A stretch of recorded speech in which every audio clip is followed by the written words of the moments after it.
marilah kita sama-sama datang bersyukur dan berdoa kepada Tuhan. Marilah kita menaikkan syukur kita buat perbuatannya, serta berdoa untuk setiap sesi di sepanjang hari ini. Mari bersama kita nyanyikan Aku Hendak Bersyukur.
Bagi pelayanan mahasiswa, kerinduan agar kebenaran dan kasih Allah terus diberitakan dari generasi ke generasi. Kebenaran dan kasih Allah itu akan diwartakan oleh setiap pribadi yang terlebih dahulu mengalami Tuhan bekerja dalam hidupnya. Bersama-sama, mari bersyukur karena Tuhan telah menghantarkan kita pada momen retreat koordinator ke-13 ini yang akan kita nikmati selama 4 hari ke depan. Mari bersyukur atas pekerjaan Tuhan dan pertolongannya, baik secara pribadi yang kita nikmati, maupun untuk setiap panitia dan pelayan. Mari bersyukur untuk anugerah yang akhirnya kita boleh dapat hadir di dalam retreat ini, sekalipun dengan penuh tantangan dan juga pergumulan. Mari bersama-sama kita naikkan doa syukur kita.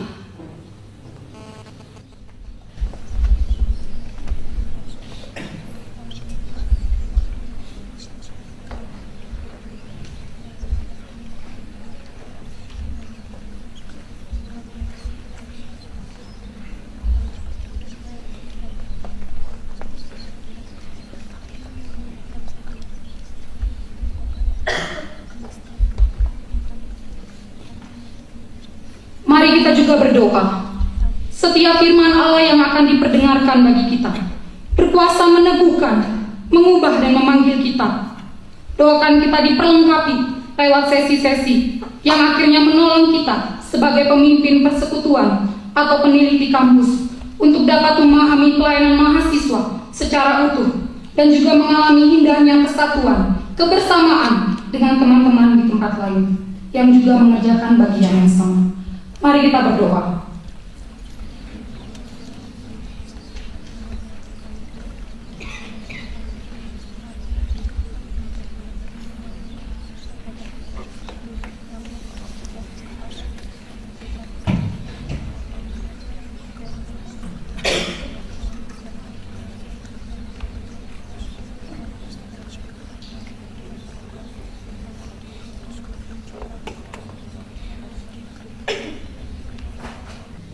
Allah yang memimpin sampai pada saat ini, Allah yang sama yang akan memimpin sampai pada akhir dari eka ini. Mari kembali kita naikkan syukur, mari kembali kita nyanyikan pujian. Aku hendak bersyukur.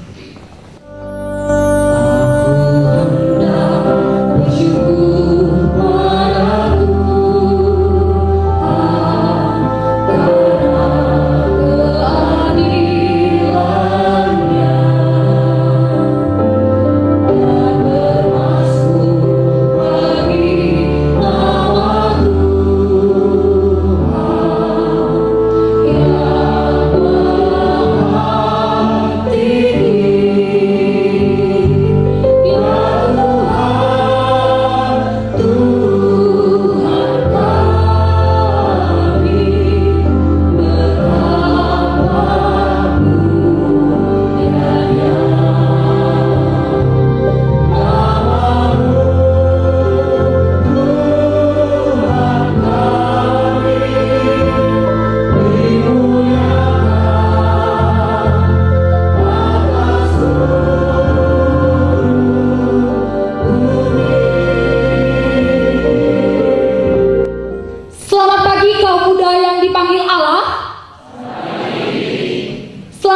kaum muda yang dipanggil Allah? Selamat datang bagi kita semua di dalam retreat koordinator ke-13 dengan tema Allah panggil kaum muda. Dalam 4 hari ke depan, kita akan sama-sama menikmati pesta rohani RK ini. Bersama-sama kita akan menyembah Allah. Bersama-sama kita akan menikmati kelimpahan firman Tuhan. Karena itu jangan lewatkan kesempatan untuk kita bisa bersahabat, berkenalan dengan teman-teman baru. Karena itu, saat ini saya mengundang teman-teman untuk berdiri, mempersilakan kita untuk saling berjabat tangan.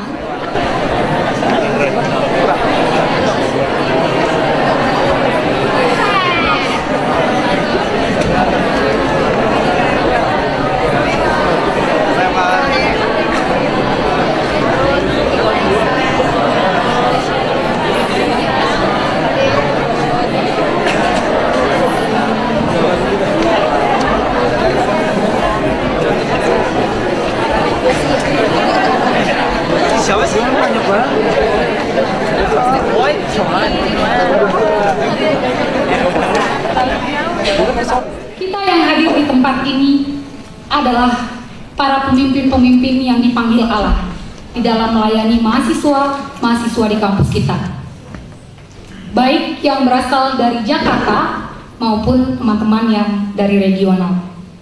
Dengan lagu Dengar Dia Panggil Nama Saya, mari kita mengawali dengan meresponi panggilan Tuhan dan menyambut kita semua.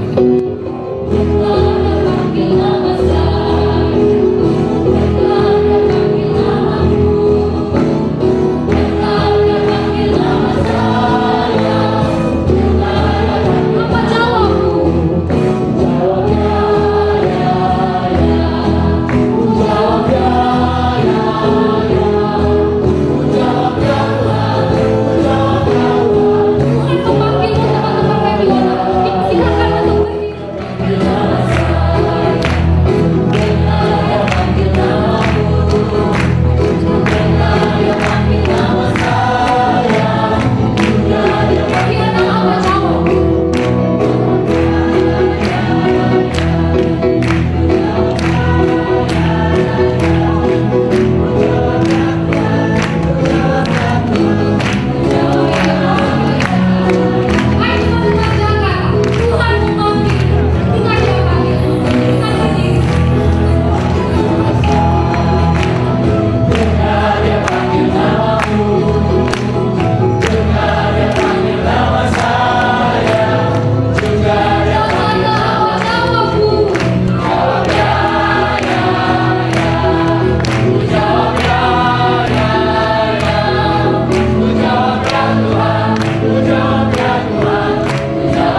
Ia jalan untuk kita diperdamaikan dengan dirinya.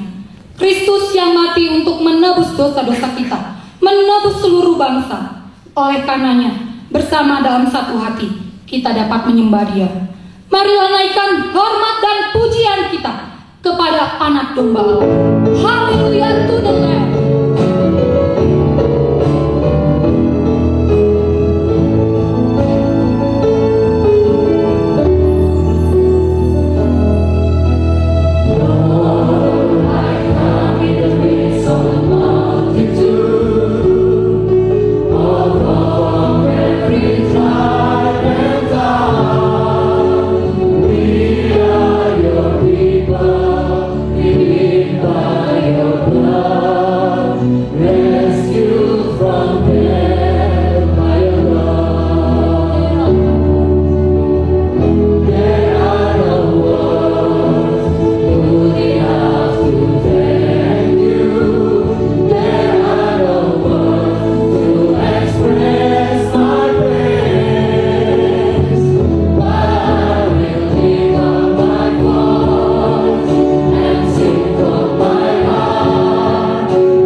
Kasih-Nya bagi kita, menganugerahkan firman-Nya untuk menunjukkan, membimbing, dan mengajarkan jalannya kepada orang yang berkenan pada perjanjiannya dan berpegang pada peringatannya. Tuhan itu baik dan benar. Mari nyanyikan pujian.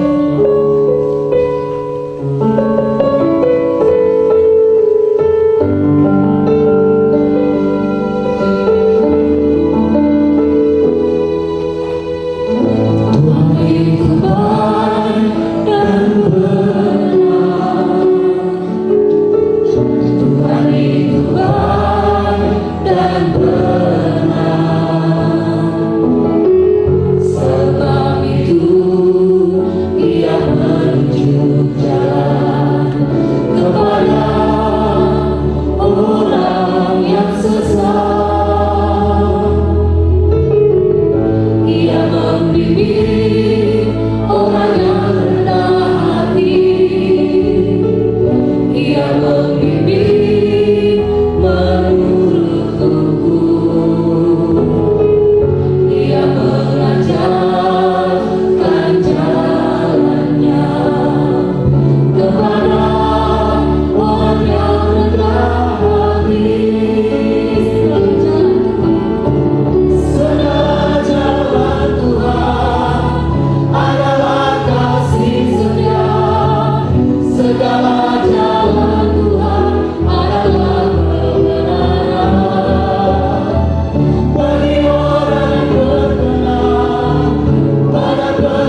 pagi semuanya.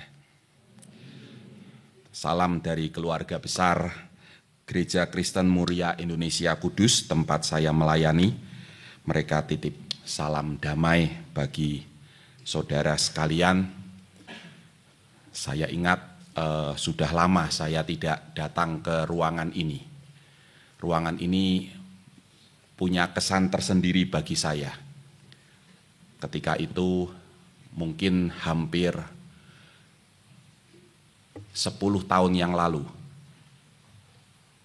Ya, 9 atau 10 tahun yang lalu ada camp mahasiswa di tempat ini. Penuh semua sampai bangku paling belakang dengan mahasiswa. Semuanya mahasiswa dari PMK STT Telkom Bandung. Dan waktu itu acaranya kebaktian kebangunan rohani. Saya belum selesai khotbah, ada beberapa orang di pojok kanan saya, jadi yang di pojok kanan hati-hati ya, kesurupan. Nah, besok enggak ada lagi yang duduk di sana nanti.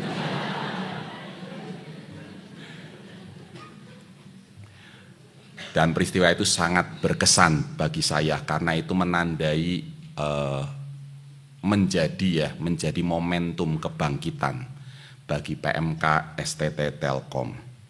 Salah satu tokoh yang muncul setelah terlibat dalam peristiwa itu, Filipus Andreas. Bang Alex kenal ya? Bang Alex mana ya Bang Alex ya? Oh iya, Filipus Andreas yang sekarang melayani di Gereja Kristus Bogor ya, Gereja Kristus Bogor. Baik, semoga tidak ada yang kesurupan sampai akhir retret koordinator, tapi yang pasti terjadi kebangunan rohani yang sejati di tengah-tengah kita. Amin. Mari kita berdoa. Bapa di surga, kami bersyukur karena Engkau telah menghimpun kami di tempat ini untuk kami sama-sama mengakarkan hidup kami lebih dalam lagi pada firman-Mu. Sehingga firman-Mu menjadi sumber nutrisi bagi jiwa raga kami. Memberikan kepada kami kekuatan hidup, daya hidup, nefas untuk berkarya. Berkarya bagi Tuhan, dan itu berarti konkretnya berkarya bagi sesama kami. Bersama Tuhan, mengelola kehidupan di muka bumi ini. Bersama sesama, membangun keinsanian yang semakin berkualitas, serupa Kristus. Mulai dari diri kami, mulai dari retret koordinator ke-13 ini. Tuhan berkaryalah seluas-luasnya di antara kami dan sedalam-dalamnya pada diri kami. Roh Suci kiranya mengaruniakan karya pencerahan sehingga hati kami diperbarui menjadi tahta Tuhan. Tempat Tuhan menuntun, memimpin kami.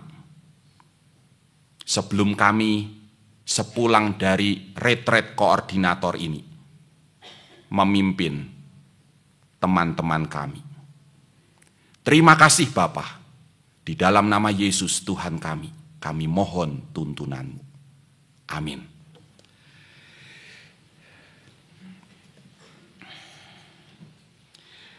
Selama retret koordinator ini kita akan mempelajari kitab Hakim-Hakim.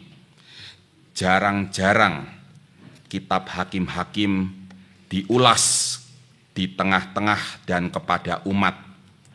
Biasanya saya kalau menyampaikan eksposisi itu tidak terlalu panjang, waktu yang diberikan kepada saya kurang lebih 1 jam saat ini.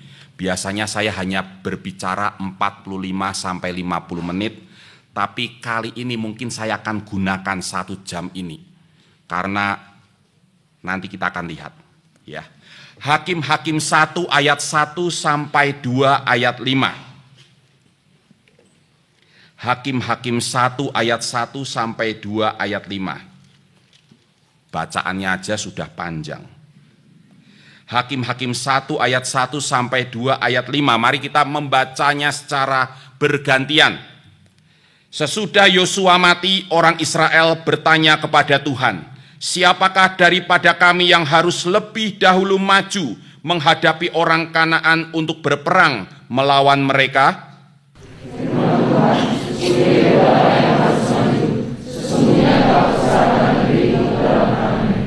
Lalu berkatalah Yehuda kepada Simeon, saudaranya itu, majulah bersama-sama dengan aku ke bagian yang telah diundikan kepadaku, dan baiklah kita berperang melawan orang Kanaan. Maka aku pun akan maju bersama-sama dengan engkau ke bagian yang telah diundikan kepadamu. Lalu Simeon maju bersama-sama dengan dia.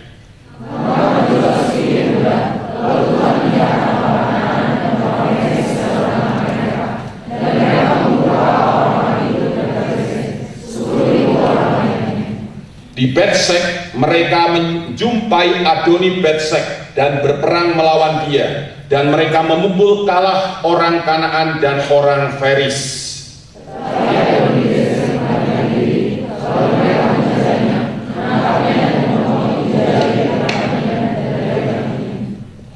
Kata Adoni Betsek, ada 70 raja dengan terpotong ibu jari tangan dan kakinya, memungut sisa-sisa makanan di bawah mejaku.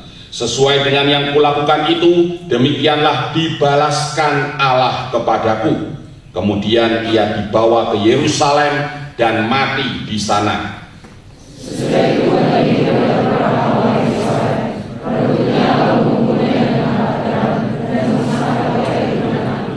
Kemudian Bani Yehuda maju berperang melawan orang Kanaan yang diam di pegunungan, di tanah Negeb, dan di daerah bukit.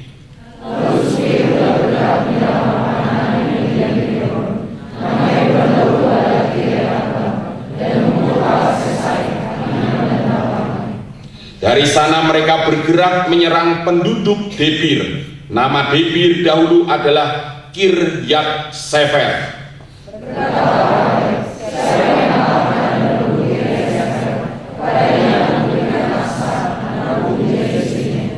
Dan Otniel, anak Kenas adik Kaleb, merebut kota itu. Lalu Kaleb memberikan Aksa, anaknya, kepadanya menjadi istrinya.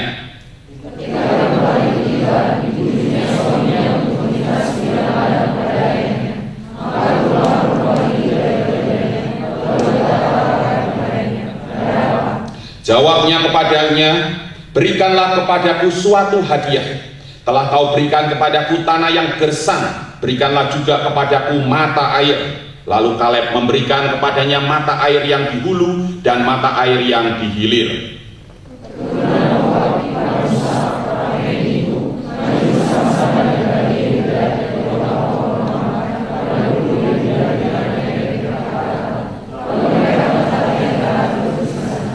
Yehuda maju bersama-sama dengan Simeon saudaranya itu, lalu mereka memukul kalah orang Kanaan, penduduk Sefat. Mereka menumpas kota itu, sebab itu kota itu dinamai Horma.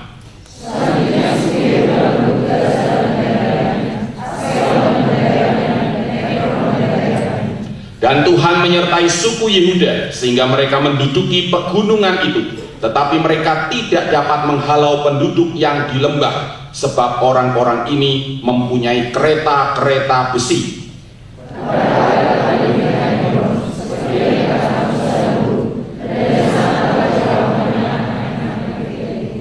Tetapi orang Yebus, penduduk kota Yerusalem, tidak dihalau oleh Bani Benyamin. Jadi orang Yebus itu masih diam bersama-sama dengan Bani Benyamin di Yerusalem sampai sekarang.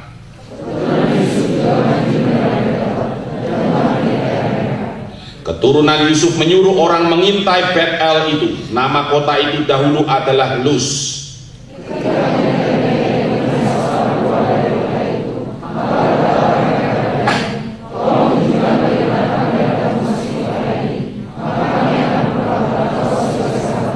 Lalu ditunjukkannya kepada mereka bagaimana mereka dapat memasuki kota itu. Dan mereka memukul kota itu dengan mata pedang, tetapi orang itu dengan seluruh kaumnya dibiarkan mereka pergi.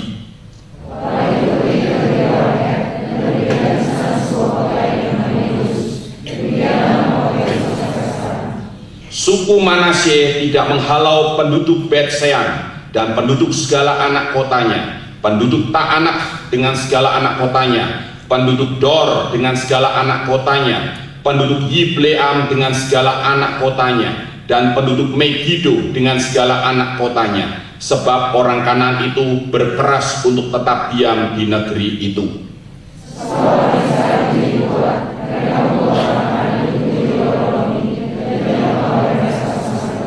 Suku Efraim pun tidak menghalau orang Kanaan yang diam di Getser, sehingga orang Kanaan itu tetap diam di tengah-tengah mereka di Getser.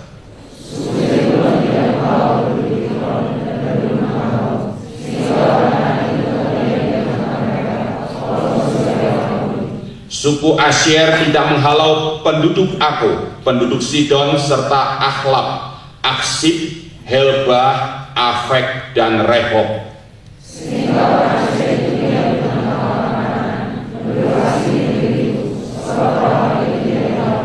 Suku Naftali tidak menghalau penduduk Bet Semes dan penduduk Bet Anat, sehingga mereka diam di tengah-tengah orang Kanaan, penduduk asli di negeri itu. Tetapi penduduk Bet Semes dan Bet Anat itu menjadi orang rodi bagi mereka.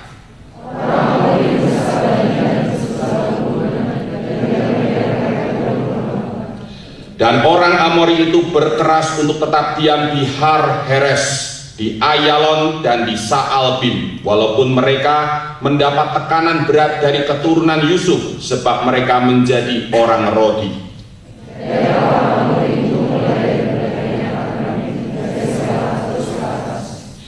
Lalu malaikat Tuhan pergi dari Gilgal ke Bokhim dan berfirman, telah kutuntun kamu keluar dari Mesir dan kubawa ke negeri yang kujanjikan dengan bersumpah kepada nenek moyangmu, dan aku telah berfirman, aku tidak akan membatalkan perjanjianku dengan kamu untuk selama-lamanya.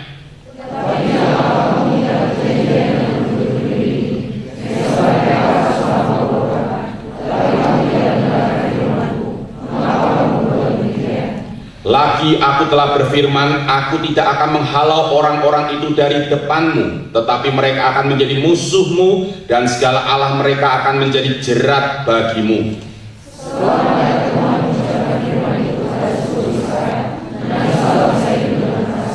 Maka tempat itu dinamai Bokhim. Lalu mereka mempersembahkan korban di sana kepada Tuhan. Apa unsur narasi yang turut menjalin kisah demi kisah dalam kitab Hakim-Hakim?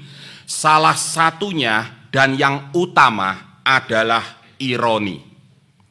Rangkaian kisah demi kisah dari kitab tersebut berujung pada sebuah pernyataan ironi. Mari kita lihat ujung dari kitab Hakim-Hakim. Hakim-Hakim 21 ayat 25. Kesana kitab Hakim-Hakim bermuara. Pada teks ini, kitab Hakim-Hakim bermuara. Demikian bunyinya Hakim-Hakim 21 ayat 25. Pada zaman itu tidak ada raja di antara orang Israel. Setiap orang berbuat apa yang benar menurut pandangannya sendiri. Artinya, jika dibandingkan dengan situasi di akhir era kepemimpinan Yosua, saat umat berikrar. Jadi di akhir kepemimpinan Yosua mereka berikrar, hanya kepada Tuhan saja kami akan beribadah. Lalu Yosua menegakkan sebuah batu dan menorehkan pada batu itu sabda Tuhan dan ikrar mereka. Maka jika dibandingkan dengan akhir era kepemimpinan Yosua itu, yang tersisa di tengah-tengah Israel hanyalah monumen batu, saksi bisu ikrar mereka. Hanya kepada Tuhan saja kami akan beribadah.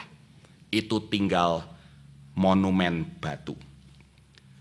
Saudara sekalian, ketika yang menjadi panduan hidup kita bukan lagi sabda Tuhan, tapi pandangan masing-masing, maka ibadah kepada Tuhan tinggallah kenangan, bukan lagi kenyataan.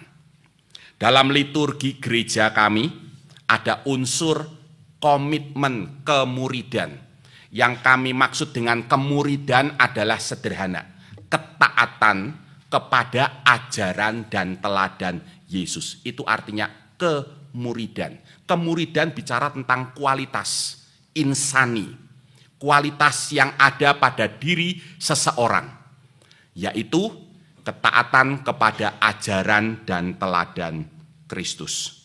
Nah, setiap minggu dalam kebaktian umum kami berikrar, kami bersaksi bahwa tidak seorang pun dapat sungguh-sungguh mengenal Kristus kecuali ia yang mengikutinya setiap hari. Jika ikrar ini hanya berhenti pada ikrar, bukan pada laku keseharian, maka ia tidak lebih daripada monumen batu, saksi bisu ikrar Israel di masa lalu. Saudaraku, ikrarmu sekadar batu atau sungguh laku? Itu pertanyaan yang paling mendasar ketika kita mengawali penelitian terhadap kitab Hakim-Hakim. Ikrar kita itu sekadar batu, monumen, atau sungguh nyata dalam laku keseharian kita. Kisah demi kisah dalam kitab Hakim-Hakim dijalin oleh ironi. Apa itu ironi? Sederhananya, ironi adalah kesenjangan. Kesenjangan antara apa yang dikatakan dan apa yang dimaksudkan, antara mulut dan hati. Contohnya, apa yang dikatakan Nabi Amos kepada umat yang bejat pada zamannya. Amos berkata, datanglah ke Betel. Betel itu tempat ibadah. Dan lakukanlah perbuatan jahat. Pergilah ke Gilgal. Gilgal juga tempat ibadah. Dan perhebatlah perbuatan jahat. Bawalah korban sembelihanmu pada waktu pagi dan persembahkan persepuluhanmu pada hari yang ketiga. Bakarlah korban syukur dari roti yang beragi dan maklumkanlah persembahan sukarela. Siarkanlah itu, sebab bukankah yang demikian kamu sukai, hai orang Israel? Apakah Amos betul-betul bermaksud seperti yang dia katakan, pergilah ke gereja, lalu pulanglah dan perhebatlah perbuatan jahatmu? Tentu tidak. Apa yang dimaksud Amos adalah sebaliknya dari apa yang dikatakannya. Bukan supaya umat berlaku semakin bejat, sebaliknya agar mereka segera bertobat. Ini yang namanya ironi, kesenjangan antara mulut dan hati. Dan ironi banyak muncul dalam Alkitab. Selain kesenjangan antara kata dan makna, juga kesenjangan antara apa yang diharapkan dan apa yang terjadi.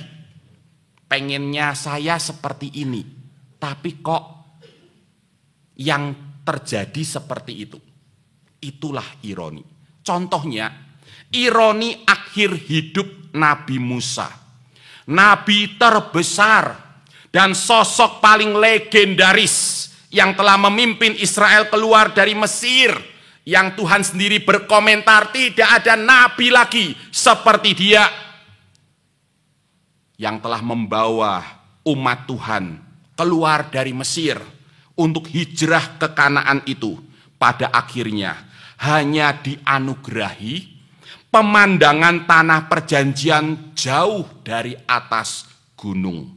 Tidak diizinkan menjejakkan barang kakinya di sana. Oh, what an ironic ending of Moses. Akhir yang ironis dari hidup Musa. Ironi, saudaraku, membuat sebuah kisah bukan saja lebih menarik, ada lika-likunya.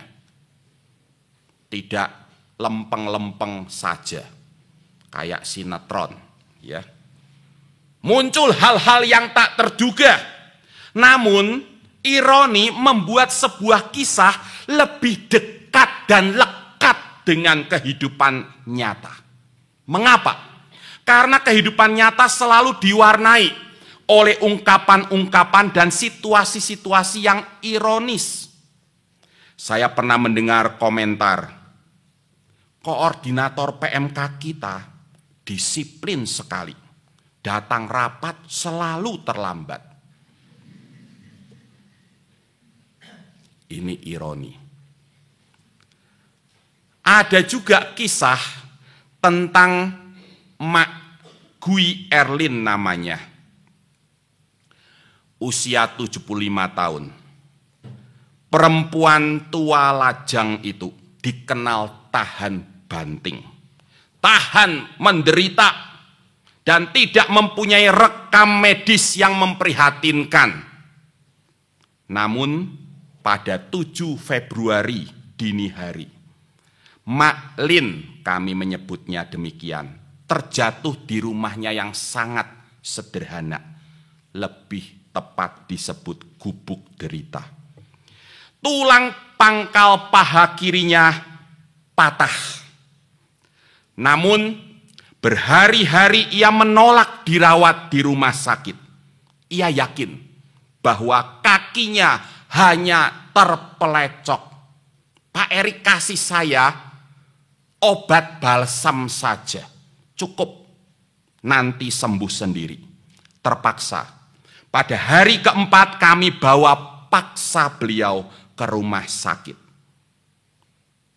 Diyakinkan oleh dokter dan hasil ronsen, beliau akhirnya sadar bahwa tulang pangkal paha kirinya benar-benar patah dan harus dioperasi. Sehari sebelum operasi, Mak Lin tampak begitu sedih dan lemah. Kondisinya terus merosot.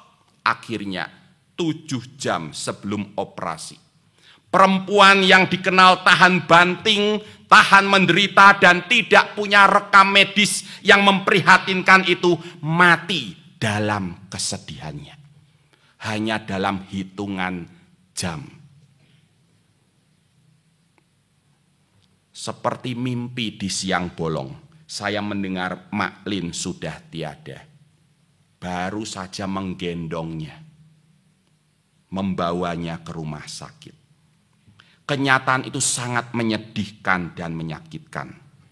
Saudaraku, menggembalakan kawanan domba Allah, memimpin umat Allah dengan watak dan lika-liku hidup yang beraneka ragam, siap-siaplah ironi menjadi makanan sehari-hari.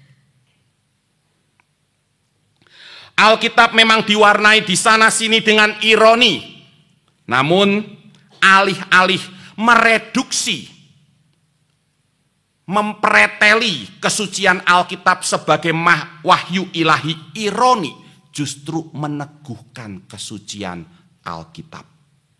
Bagi saya, sucinya Alkitab terletak salah satunya pada begitu dekatnya isi Alkitab dengan kehidupan nyata. nyambung terus.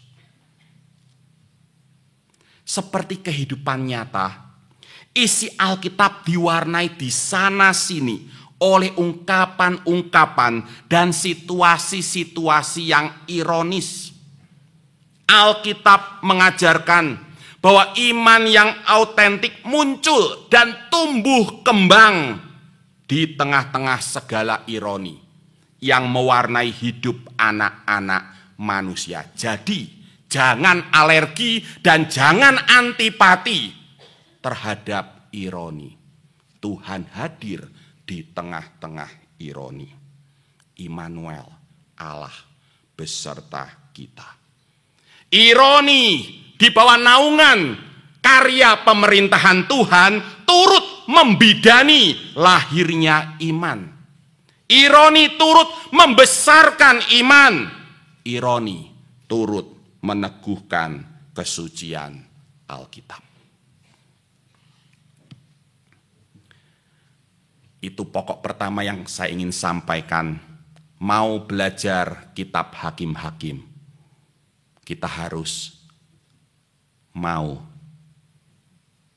menelan ironi. Dan jangan khawatir. Karena Immanuel dalam konteks Hakim-Hakim berarti Allah yang hadir di tengah-tengah ironi. Yang kedua, isu kekerasan. Nah, ini lebih susah. Ya, namanya retret koordinator ya. Maklum ya, sesi pertama kok abote koyong ini. Kalau mau protes sama panitia, saya cuma tunduk kepada permintaan. Isu kekerasan. Selain unsur ironi yang turut menjalin kisah demi kisah, isu kekerasan juga harus kita hadapi ketika mempelajari kitab Hakim-Hakim. Jika isu ini kita abaikan, semuanya kita spiritualkan, peperangan itu maksudnya adalah peperangan rohani. Ya. Sabetan pedang itu adalah sabetan pedang roh. Ya. Membunuh artinya membunuh dosa. Wah, semuanya kita spiritualkan. Jika isu kekerasan ini kita abaikan, sebuah pertanyaan besar akan terus-menerus menggantung di langit dan menghantui kita di bumi. Mengapa Tuhan terlibat dalam perang dan kekerasan yang dilakukan umatnya? Wah, sebuah pertanyaan besar. Dan waktu saya tinggal beberapa menit. Ini tidak adilnya bagi pengkhotbah ya. Dikasih kitab Hakim-Hakim 4 hari. Berat sekali bagi saya mempersiapkannya.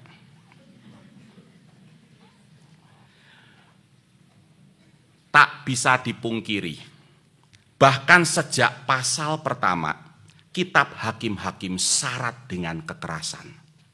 Bahasa kekerasan sungguh kental.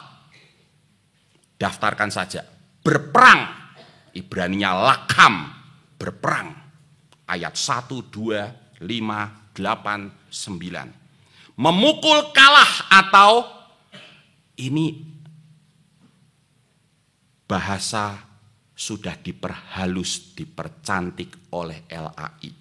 Memukul kalah itu sebetulnya adalah membunuh. Dari kata Ibrani naka, membunuh. Ayat 4, 5, 10, 17. Memukul dengan mata pedang. Ya, mbok ngomong saja ya, membacok gitu loh. Ayat 8, 25. Memusnahkan dengan api, membumi hanguskan. Dan menumpas, genocide. Ya, ayat 17. Tidak satu pun dibiarkan hidup. Ditambah dengan tuturan dramatis tentang kekejaman pasukan Yehuda terhadap Adoni Betsek. Artinya penguasa Betsek. Apakah betul namanya Adoni Betsek atau itu hanya sebutannya, kita tidak tahu ya. Kekejaman pasukan Yehuda terhadap Adoni Betsek. Mereka memutilasinya, memotong ibu jari dari tangannya dan dari kakinya. Ayat 6. Lalu ia dibawa ke Yerusalem dan mati di sana sebelum kota itu di bumi hanguskan oleh pasukan Yehuda. Artinya Adoni Betsek dibunuh di hadapan musuh untuk menakut-nakuti mereka. Lihat, orang yang kalian segani mati di tangan kami. Kematian Adoni Betsek tentunya sangat mengerikan. Tambahan lagi, semua kekerasan itu berawal dari penunjukan Allah atas Yehuda untuk lebih dahulu maju berperang. Ayat 2. Kitab Hakim-Hakim benar-benar syarat dengan kekerasan dan sungguh menggelisahkan kita. Sebenarnya saudara-saudara, bukan cuma kitab Hakim-Hakim. Kekerasan juga mewarnai kitab-kitab perjanjian lama lainnya. Kata Ibrani, milkhamah, perang, muncul lebih dari 300 kali sejak kanon Torah, Kejadian, Keluaran, Imamat, Bilangan, Ulangan, mulai dari Kejadian 14 ayat 2 sampai ke Tuvim, kitab Hikmat, Daniel 9 ayat 26. Tuhan pun diketengahkan sebagai sosok yang terlibat langsung dalam perang umatnya. Oh, ayatnya banyak sekali. Hal ini tentunya menimbulkan persoalan baik secara teologis, wahyu maupun moral. Citra Allah yang berperang tidak sesuai dengan citranya sebagai sosok yang pengasih dan penyayang. Bagaimana perang bisa dipakai Tuhan untuk mewahyukan dirinya, dan wahyu itu menjadi bagian dari kitab suci. Bagaimana mesti menilai moralitas perang yang sudah melebihi fungsi mempertahankan diri atau menegakkan kedaulatan teritorial. Yang menyerang itu Israel, bukan Israel yang diserang. Bagaimana mesti kita menilai moralitas perang seperti itu? Saudaraku, menurut saya, keterlibatan Allah dalam perang Israel harus dicermati secara kritis dalam bingkai seluruh kesaksian Alkitab. Kendati Allah terlibat dalam perang tersebut, amanat utama Allah adalah kasih. Saripati dari seluruh hukum Allah adalah kasih. Kasihilah Tuhan Allahmu dengan segenap keberadaanmu, dan kasihilah sesamamu manusia seperti dirimu sendiri. Dalam Dasatitah 10 perintah Allah, tidak ada perintah untuk berperang. Yang ada adalah larangan untuk membunuh.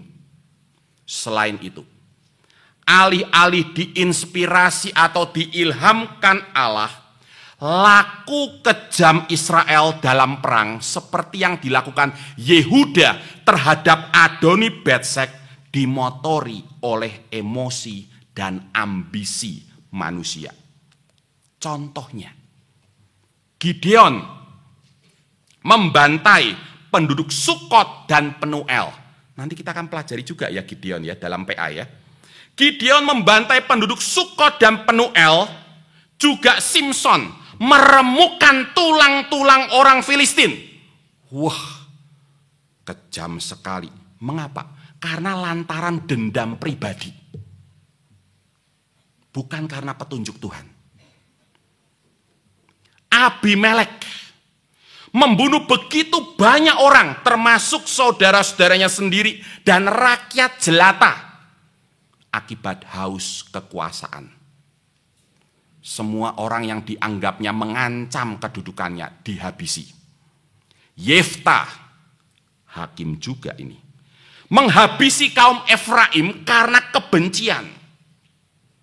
Akhirnya orang Israel secara kolektif, secara bersama di penghujung kitab Hakim-Hakim melakukan kekejaman perang sebagai solusi untuk persoalan yang sebenarnya mereka buat sendiri. Tak satu pun dari kekejaman itu diilhamkan Tuhan. Usai perang pun Tuhan tidak mengapresiasi kebiadaban mereka. Tidak juga mengecamnya. Yang terjadi adalah Tuhan diam. Tuhan tertegun. Kitab Hakim-Hakim tak sanggup melukiskan perasaan Tuhan. Kalau di awal kitab Hakim-Hakim masih ada kalimat Tuhan menyertai. Makin lama kalimat itu makin hilang, makin hilang, makin hilang. Akhirnya Tuhan diam. Kitab Hakim-Hakim speechless. Tuhan tidak bisa berkata-kata lagi. Ironi. Tambahan lagi, perang yang diperintahkan Tuhan tidak berhenti pada perang itu sendiri, tapi selalu mengandung maksud-maksud soteriologis atau penyelamatan tertentu, yaitu demi pengudusan dan keselamatan umat pada masa itu. Itu sebabnya Tuhan memerintahkan untuk menghancurkan mezbah-mezbah berhala. Ada maksud pengudusan dan keselamatan bagi umat masa itu. Pembenaran perang itu hanya berlaku untuk masa itu. Ini yang di dalam ilmu sejarah disebut Ein Malik. Perang itu merupakan peristiwa konstitutif bagi proses kelahiran Israel sebagai umat Allah. Sesungguhnya visi global dan abadi Tuhan adalah perdamaian. Peace on earth. Seperti berita Natal itu loh. Ya. Damai sejahtera di bumi bagi orang-orang yang berkenan kepadanya. Peace on earth. Itu adalah visi global dan abadi Tuhan. Seperti tertulis dalam Yesaya 2 ayat 4. Ia akan menjadi hakim antara bangsa-bangsa dan akan menjadi wasit bagi banyak suku bangsa. Maka mereka akan menempa pedang-pedangnya menjadi mata bajak dan tombak-tombaknya menjadi pisau pemangkas. Bangsa tidak akan lagi mengangkat pedang terhadap bangsa. Dan mereka tidak akan lagi belajar perang. Jadi situasi dunia saat ini masih jauh dari cita-cita Tuhan.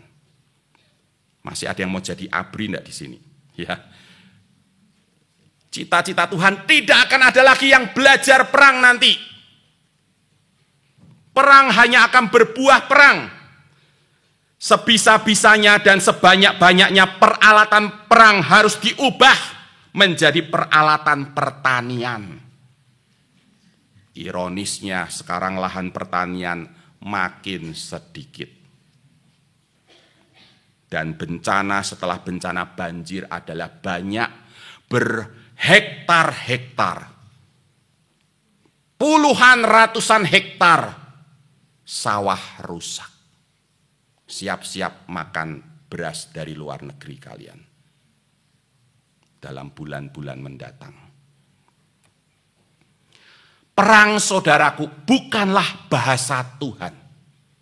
Kasih adalah bahasa Tuhan. Jadi, perang yang direstui Allah direstui dalam tanda kutip ya, dalam perjanjian lama tidak dimaksudkan untuk diulangi pada era-era berikutnya. Jadi semua uraian saya yang agak jelimet tadi, kalian boleh lupakan, kalimat yang ini jangan. Perang yang direstui Allah dalam perjanjian lama tidak dimaksudkan untuk diulangi pada era-era berikutnya. Cukuplah untuk masa itu saja.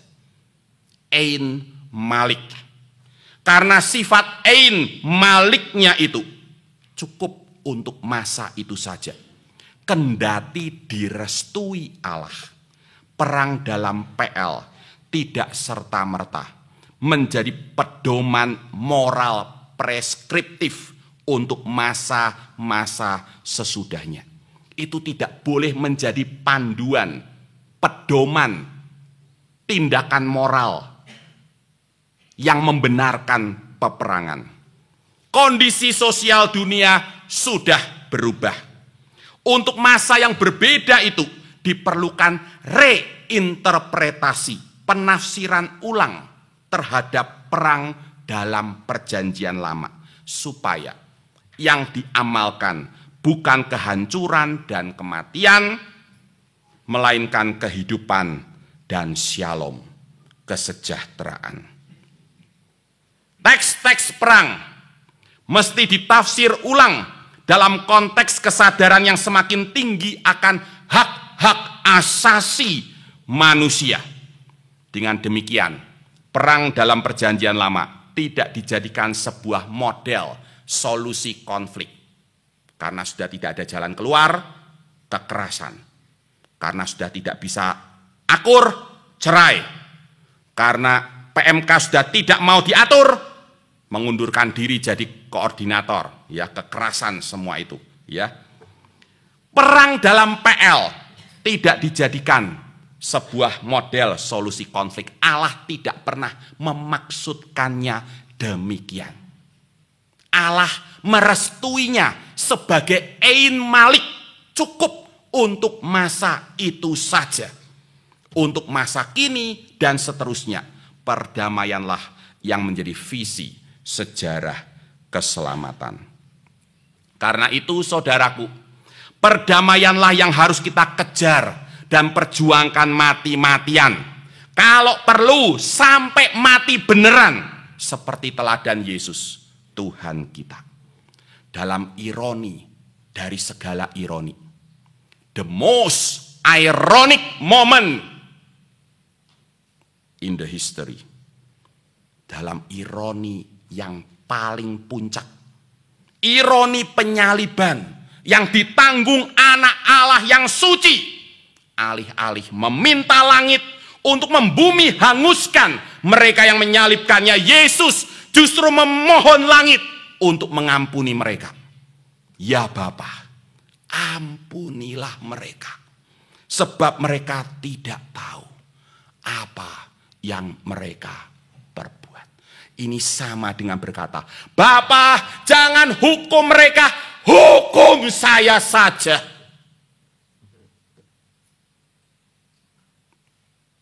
Itu bahasa Tuhan. Itu juga harus jadi bahasa kita. Saudaraku, konteks dunia di mana PMK hadir untuk memuridkan manusia adalah lingkaran pembalasan.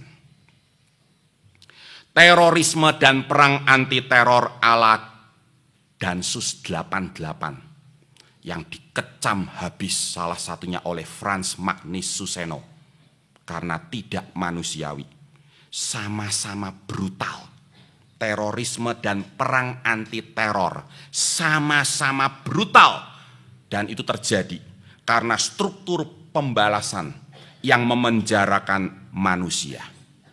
Dari perspektif teroris, politik imperialis Amerika Serikat dijadikan alasan penyerangan 11 September. Serangan Al-Qaeda di New York dan Washington pada tanggal 11 September 2001. Serangan terhadap Twin Towers dan Pentagon itu kemudian menjadi legitimasi makar di Kuta, Bali. Makar di Kuta merupakan legitimasi hukuman mati untuk Amrotsi dan Imam Samudra. Hukuman mati untuk orang-orang ini merupakan legitimasi makar bom Marriott dan kedutaan Australia di Jakarta. Makar-makar ini merupakan legitimasi hukuman mati Ahmad Muhammad Hasan dan Iwan Darmawan. Makar di Jimbaran memakan korban 23 orang. Makar ini muncul setelah hukuman mati untuk Hasan dan Darmawan. Begitu seterusnya, lingkaran kekerasan. Dalam konteks lingkaran pembalasan ini, mengikuti teladan Yesus, patut kita gumuli apa yang sepantasnya kita bangun dalam diri kita, dalam diri orang-orang yang kita layani. Apa agenda utama PMK? Apa agenda utama kelompok-kelompok kecil? Bagi saya sederhana. Agenda utama kita selayaknya adalah membangun dalam diri kita dan sesama kita tabiat mengampuni. Itu tabiat Kristus. Itu yang akan menghancurkan lingkaran pembalasan. Karena tabiat itu tidak dikenal dalam siklus pembalasan. Siklus pembalasan adalah siklus aksi reaksi. Cinta dari Golgota adalah cinta yang berada di luar siklus aksi reaksi. Itu yang bisa menghancurkan lingkaran pembalasan. Seperti yang dilakukan sosok Tony Sumarno. Siapa yang pernah dengar nama ini? Tony Sumarno. Korban cacat seumur hidup dari aksi bom Marriott. Alih-alih mendendam kepada para teroris, justru sampai hari ini dia melayani mereka dengan jalan mengunjungi mereka di LP-LP, bersahabat dengan mereka, memberi mereka makan dan minum, dan mencoba setelah terjalin persahabatan membawa mereka ke jalan yang semestinya. Saudara sekalian, jalan pengampunan dan perdamaian yang ditempuh Sumarno tidak sia-sia. Setidaknya beberapa pelaku bom sudah minta maaf kepadanya dan berjanji tidak akan mengulangi lagi aksi seperti itu. Itu yang kedua, isu kekerasan. Yang terakhir, baru kita masuk ke teks kita. Judulnya awal ironi.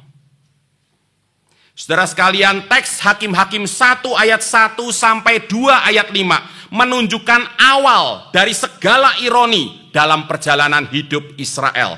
Kisah ini diawali dengan sebuah krisis. Di satu sisi, Yosua sang pemimpin sudah mati. Di sisi lain, perjuangan menduduki tanah Kanaan belum selesai. Mereka masih harus berperang melawan bangsa-bangsa.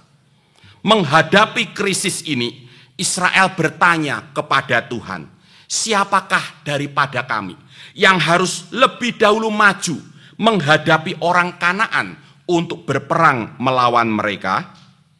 Jawab Tuhan di ayat 2, suku Yehudalah yang harus maju. Sesungguhnya telah kuberikan negeri itu ke dalam tangannya. Saudara sekalian, PMK pun seringkali mengalami krisis, bukan? Terutama saat alih generasi. Krisis sudah. Ya. Di satu sisi, rasanya tidak ada yang cukup cakap dan tepat untuk menggantikan pemimpin sebelumnya. Kalau ada orang yang merasa dirinya cukup cakap dan tepat, yang lain justru menyangsikannya. Di sisi lain, the ministry must go on. Pelayanan harus terus berjalan. Apa yang harus kita lakukan di tengah krisis itu adalah memohon petunjuk Tuhan. Tuhan niscaya akan menuntun dan menolong kita. Krisis pun niscaya teratasi. Amin. Nanti dulu. Tuhan memang niscaya menuntun dan menolong umatnya. Persoalannya, maukah umat semata-mata mengikuti petunjuk Tuhan?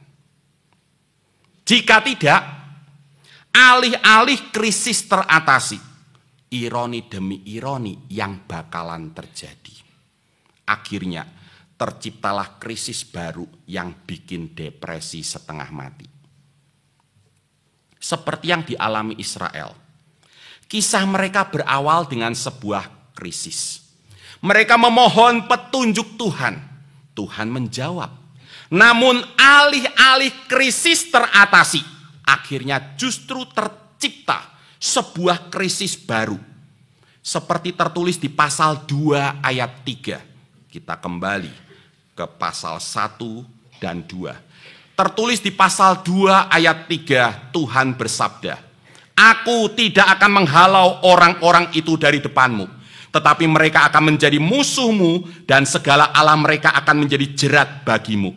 Terjemahan lainnya, mereka akan menjadi perangkap bagimu dan segala Allah mereka akan menjadi jerat bagimu. Tuhan yang di awal kisah menuntun umat, berjanji menyerahkan negeri itu kepada umat, kini menghukum umat. Alih-alih terhalau, penduduk Kanaan dan segala Allah sesembahan mereka akan menjadi bahaya laten di tengah-tengah Israel. Saudara tahu yang namanya bahaya laten ya? Bahaya yang menetap. Muncul tenggelam, muncul tenggelam, muncul tenggelam, laten, tetap. Mengapa demikian? Apa yang terjadi antara petunjuk dan janji Tuhan di awal kisah dan terciptanya krisis baru di akhir kisah? Apa yang terjadi di antara dua titik ini? Jawabannya adalah Israel tidak mau semata-mata mengikuti petunjuk Tuhan. Bahasa lainnya, Israel memodifikasi petunjuk Tuhan. Saya berlatar belakang teknik mesin dari Trisakti. Sebelum saya mempelajari teknik mesin, hobi saya adalah memodifikasi motor dan mobil. Ikut kebut-kebutan. Sisanya masih ada sampai sekarang. Tapi setelah saya belajar teknik mesin, saya sadar bahwa memodifikasi sesuatu itu artinya sama dengan merusak barang itu. Kalian ganti, contoh sederhana, knalpot motor kalian. Kalau kalian sistem motornya sudah injeksi, tinggal tunggu waktu, rusak motor kalian. Nah, apa yang Israel lakukan adalah memodifikasi petunjuk Tuhan supaya cocok dengan selera mereka. Kayak kita memodifikasi motor supaya cocok dengan selera kita, tapi ternyata itu malahan merusak barang itu. Merusak petunjuk Tuhan. Bukan semata-mata maju lebih dahulu, Yehuda memutuskan untuk maju bersama-sama dengan Simeon. Ayat 3 dan ayat 17. Yuk kita maju bareng. Nanti kamu waktu gilirannya maju, aku pun maju bareng kamu. Selanjutnya, bukan semata-mata berperang, Yehuda juga melakukan kekejaman perang. Bukan semata-mata dibunuh, Adoni Betsek, yang berarti penguasa Betsek itu dimutilasi. Ibu jari tangan dan kakinya dipotong. Kekejaman ini membuat Adoni Betsek memandang Allah Israel sebagai sosok pembalas dulu aku melakukan ini kepada musuh-musuhku. Sekarang Allah membalasnya kepadaku. Bukan Allah pengasih dan penyayang yang akhirnya dikenal oleh Adoni-Bezek, tapi Allah pembalas. Kata Adoni-Bezek, ada 70 raja dengan terpotong ibu jari tangan dan kakinya memungut sisa-sisa makanan di bawah mejaku. Sesuai dengan yang kulakukan itu, demikianlah dibalaskan Allah kepadaku. Tidak cukup sampai di sana. Yehuda membawa Adoni-Bezek ke Yerusalem dan membunuhnya di depan penduduk Yerusalem. Bayangkan ada perempuan dan anak-anak dibunuh untuk menakut-nakuti mereka. Sebelum akhirnya mereka membumi hanguskan kota itu. Saudara bisa lihat kehadiran Tuhan di sana. Bukan semata-mata juga berperang demi janji Tuhan. Aku menyerahkan negeri itu kepadamu. Yehuda juga berperang demi memenangkan sayembara berhadiah perawan jelita. Kalau baca Alkitab harus cermat, ya, baru kita bisa tangkap ironinya. Setidaknya itulah yang dilakukan oleh Otniel, anak Kenas adik Kaleb. Ia merebut Kiryat Sefer bukan semata-mata demi janji Tuhan, tapi demi mendapatkan siapa? Perawan jelitanya, Aksa, putri Kaleb. Ironisnya, yang menggagas sayembara, yang mereduksi kaum perempuan menjadi sekadar komoditas itu, perempuan disayembarkan. Mending mobil Avanza atau apa ya. Yang menggagas sayembara itu siapa? Kaleb. Tokoh legendaris lainnya di samping Yosua. Ironi lagi. Selanjutnya, ketika harus menghadapi musuh dengan teknologi militer yang lebih tinggi, kereta-kereta besi, Yehuda memodifikasi lebih jauh petunjuk Tuhan dengan menjadikan kenyataan itu alasan untuk menyerah. Ya Tuhan memang berjanji negeri itu kuserahkan kepadamu, kecuali yang berkereta besi. Ironi ini ditunjukkan oleh struktur teks di ayat 19. Mari kita perhatikan ayat 19. Strukturnya perhatikan. Dan Tuhan menyertai suku Yehuda sehingga mereka menduduki pegunungan itu, tetapi mereka tidak dapat menghalau penduduk yang di lembah, sebab orang-orang ini mempunyai kereta-kereta besi. Perhatikan bahwa kalimat Tuhan menyertai suku Yehuda berada pada posisi yang sejajar dengan kalimat orang-orang ini mempunyai kereta besi. Jadi di satu sisi ada Tuhan yang menyertai suku Yehuda, di sisi lain ada kereta-kereta besi yang menyertai orang-orang di lembah. Di pihak Yehuda ada Tuhan, di pihak penduduk lembah ada kereta-kereta besi. Siapa yang lebih kuat? Tuhan atau kereta-kereta besi? Mengapa takut kepada kereta-kereta besi kalau punya Tuhan di sisi kita? Sedangkan kalimat berikutnya, mereka menduduki pegunungan itu. Yehuda menduduki pegunungan itu, berada pada posisi sejajar dengan kalimat mereka tidak dapat menghalau penduduk yang di lembah. Loh, siapa yang lebih susah dilawan? Musuh yang ada di atas gunung, yang tahu gerak-gerik kita yang di bawah, ya? Atau musuh yang ada di lembah di bawah, yang dari atas bisa kelihatan? Mengapa? Setelah menaklukkan gunung, sekarang menyerah dengan lembah. Padahal jauh-jauh hari Yosua dalam Yosua 17 ayat 18 pernah berkata kepada keturunan Yusuf, Efraim dan Manasye, kamu akan menghalau orang Kanaan itu, sekalipun mereka mempunyai kereta besi dan sekalipun mereka kuat. Kamu punya Tuhan. Kamu sudah menaklukkan gunung. Lah kok takut sama kereta besi, sama orang di lembah? Ironi. Itu baru Yehuda dan Simeon. Suku-suku Israel yang lain berlaku lebih buruk.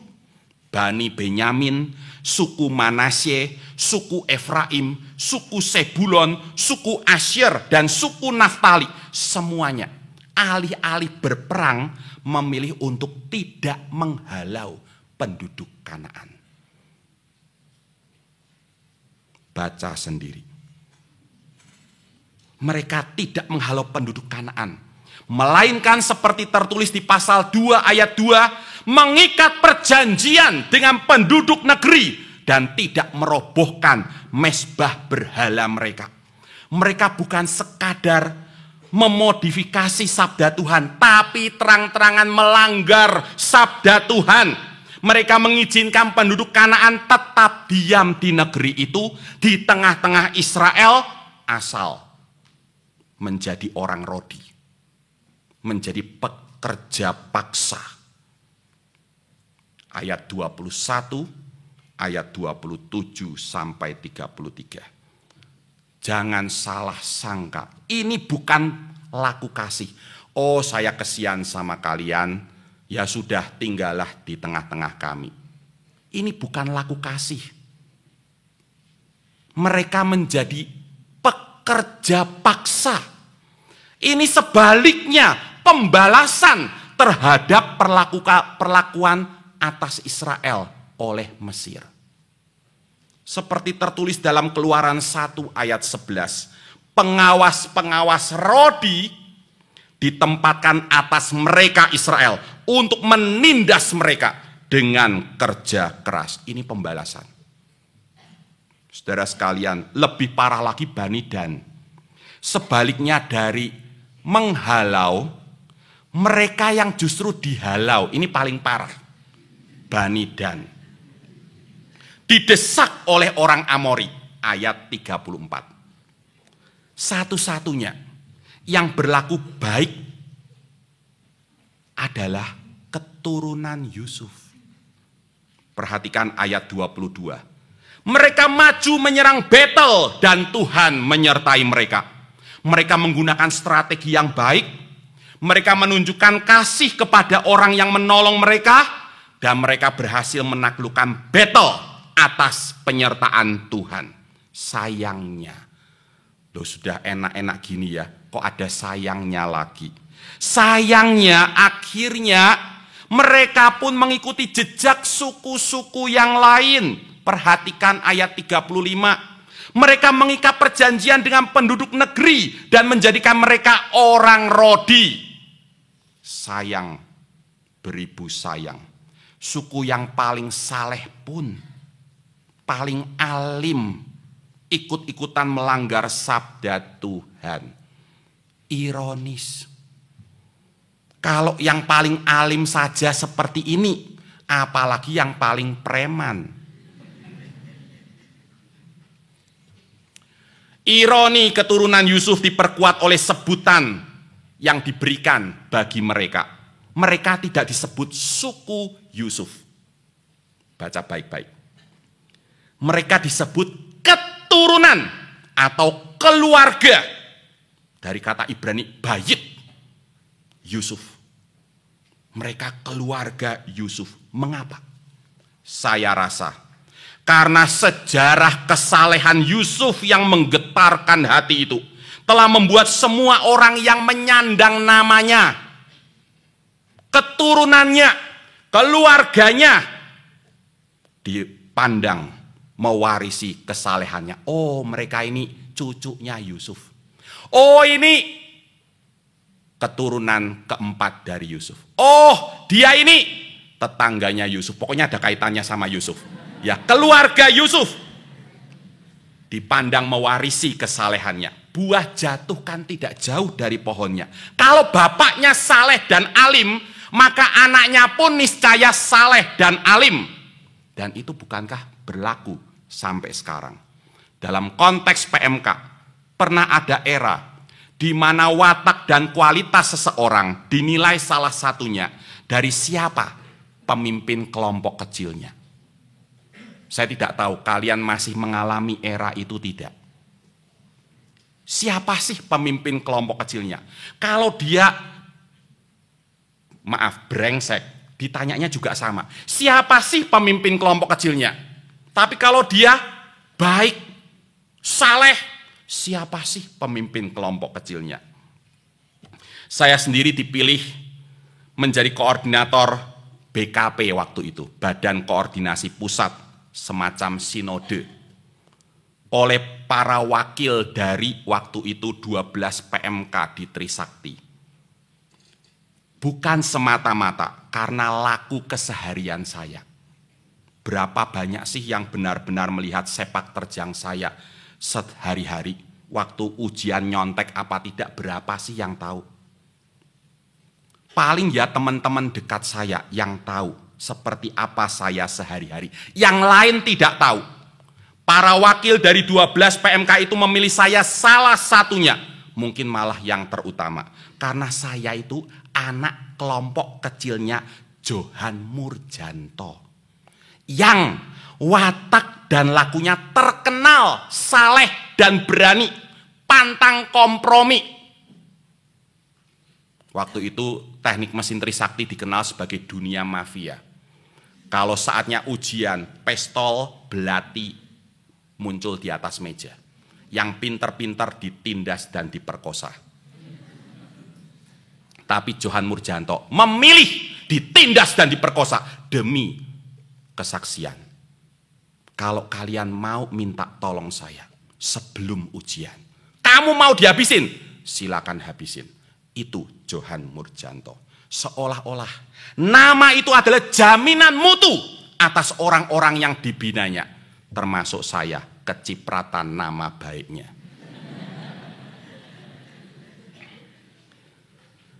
Tak bisa dipungkiri, saya pun merasa bangga menjadi anak kelompok kecil Johan Murjanto. Kami memanggilnya Om Jo, karena dia memang tampak sangat dewasa, layak diomkan. Sampai akhirnya saya menyaksikan bahwa tidak semua anak kelompok kecil Om Jo tumbuh kembang seperti yang diharapkan. Ada yang sekarang barang ujung rambutnya pun kita tidak tahu ada di mana. Bisa jadi saya pun tidak tumbuh kembang seperti yang Om Jo harapkan. Atau seperti yang dibayangkan orang-orang yang menaruh rasa percaya kepada saya. Pilih Erik saja, itu anak kelompok kecilnya Om Jo. Belum tentu. Panitia retret koordinator ke-13 memilih saya untuk menjadi pembicara eksposisi. Tentu mereka menaruh rasa percaya kepada saya. Walaupun juga mungkin ada was-wasnya. Mau ngomong apa yang satu ini. Namun, apakah saya benar-benar seperti yang kalian bayangkan? Bisa jadi sebaliknya. Kalian baru melihat saya dari jauh. Jakarta, Kudus, jauh lah. Ya. Apalagi yang dari Pontianak, jauh sekali. Siapa yang tahu apa yang saya lakukan setelah bangun tidur? Berapa kali saya berdoa setiap hari? Berapa banyak ayat Alkitab yang saya baca setiap saat? Dan seterusnya. Kalaupun saat ini saya kelihatan cukup saleh, apakah saya akan tetap saleh nanti? Atau sebaliknya, seperti keturunan Yusuf, Bayit Yusuf, akhirnya saya juga ikut melanggar sabda Tuhan dan layak dihukum.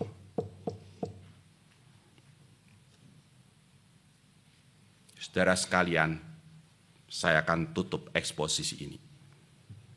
dengan menyatakan bahwa benarlah sabda Tuhan dalam Yeremia 9 ayat 23 sampai 24. Jangan orang bijaksana bermegah karena kebijaksanaannya. Janganlah orang kuat bermegah karena kekuatannya. Janganlah orang kaya bermegah karena kekayaannya. Tapi siapa yang mau bermegah, baiklah bermegah karena yang berikut, bahwa ia memahami dan mengenal aku, kata Tuhan, bahwa akulah Tuhan yang menunjukkan kasih setia, keadilan, dan kebenaran di bumi. Sungguh semuanya itu kusukai.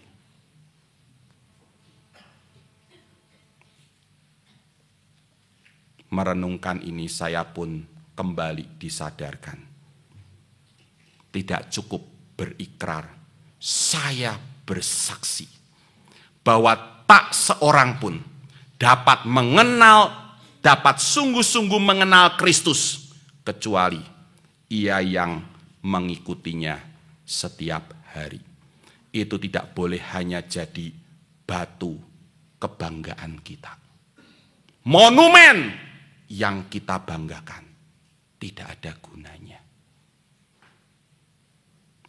Banggalah kalau kita sungguh-sungguh mengenal Kristus, dan itu kita nyatakan dengan mengikuti ajaran dan teladannya tanpa modifikasi.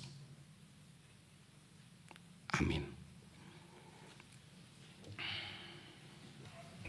Mari kita berdoa.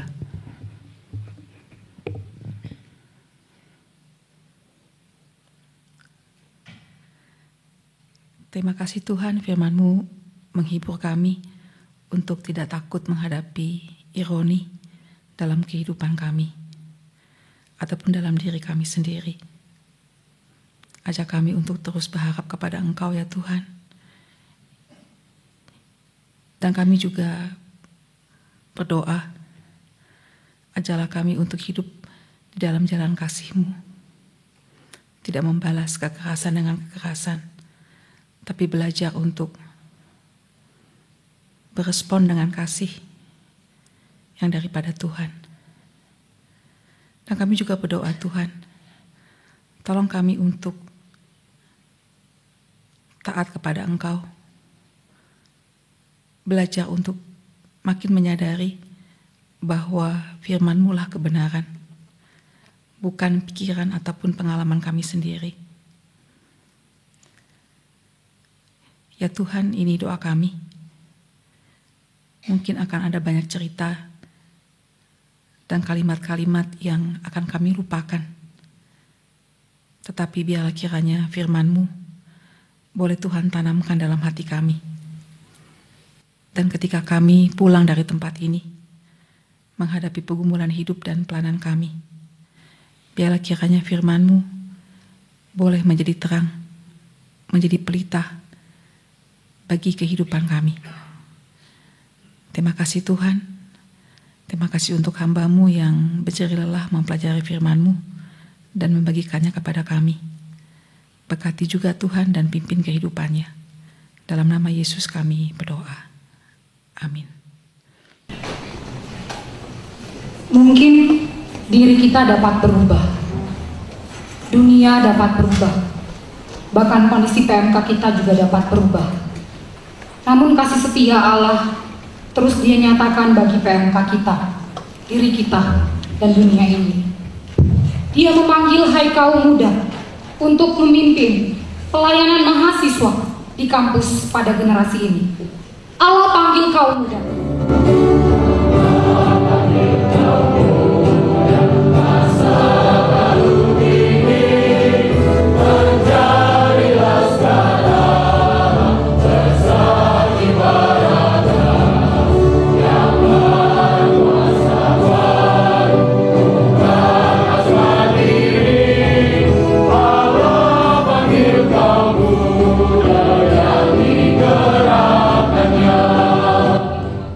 Tuhan, kiranya lagu ini bukan hanya kami nyanyikan sehingga berhenti menjadi monumen mati, tetapi kami yakini, kami hidupi dengan segenap hati dan kekuatan kami, kalau sungguh Allah telah memanggil kami, kaum muda, untuk membangun kualitas kemuridan yang sejati dalam diri orang-orang yang kami layani, yang Tuhan percayakan berada di bawah kepemimpinan kami, maka kiranya kami boleh setia